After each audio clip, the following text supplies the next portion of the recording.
ప్రజల నుంచి వచ్చే విజ్ఞప్తులను ప్రభుత్వం చేత పరిష్కరించే విషయంలో కాంగ్రెస్ ప్రభుత్వం మరో కీలక నిర్ణయం తీసుకుంది. జూన్ 10 నుంచి గాంధీభవన్లో ప్రజలకు అందుబాటులో ప్రజాప్రతినిధులు ఉండేలా సరికొత్త కార్యక్రమానికి టీపీసీసీ శ్రీకారం చుట్టింది. ఇదివరకే మంత్రులతో ముఖాముఖి కార్యక్రమం నిర్వహిస్తుండగా తాజాగా పీసీసీ అధ్యక్షుడు మహేష్ కుమార్ గౌడ్ సూచన మేరకు ప్రతిరోజు 2 ప్రజాప్రతినిధులు గాంధీభవన్లో అందుబాటులో ఉండేలా కార్యక్రమం రూపొందించారు. జూన్ 10వ తేదీ నుంచి ప్రతిరోజు ఉదయం 10 గంటల నుంచి మధ్యాహ్నం 1 గంట వరకు అందుబాటులో ఉంటారు.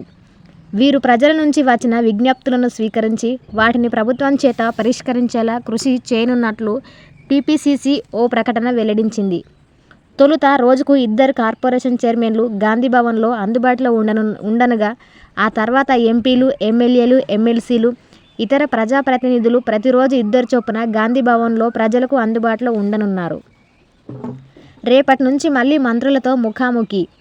అనివార్య కారణాలతో ఆగిపోయిన గాంధీభవన్లో మంత్రులతో ముఖాముఖి కార్యక్రమం రేపటి నుంచి మళ్లీ పునఃప్రారంభం కాబోతుంది. రేపు ఉదయం 11 గంటల నుంచి మధ్యాహ్నం 1 గంట వరకు మంత్రి పొన్నం ప్రభాకర్ ప్రజలకు అందుబాటులో ఉండనున్నారు. ప్రజాపాలనలో భాగంగా మంత్రులతో ముఖాముఖి కార్యక్రమాన్ని 2024లో టీపీసీసీ ప్రారంభించారు.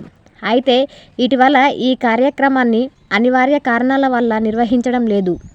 ఈ క్రమంలో పీసీసీ చీఫ్ చొరవతో రేపటి నుంచి తిరిగి ప్రారంభించనున్నట్లు పార్టీ తెలిపింది. అనివార్య కారణాలతో ఆగిపోయిన గాంధీభవన్లో మంత్రులతో ముఖాముఖి కార్యక్రమం రేపటి నుంచి మళ్లీ పునఃప్రారంభం కాబోతుంది.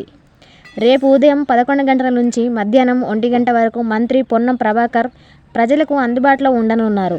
ప్రజాపాలనలో భాగంగా మంత్రులతో ముఖాముఖి కార్యక్రమాన్ని 2024లో టీపీసీసీ ప్రారంభించారు. అయితే ఇటీవల ఈ కార్యక్రమాన్ని అనివార్య కారణాల వల్ల నిర్వహించడం లేదు. ఈ కార్యక్రమంలో పీసీసీ చీఫ్ చొరవతో రేపటి నుంచి తిరిగి ప్రారంభించనున్నట్లు పార్టీ తెలిపింది.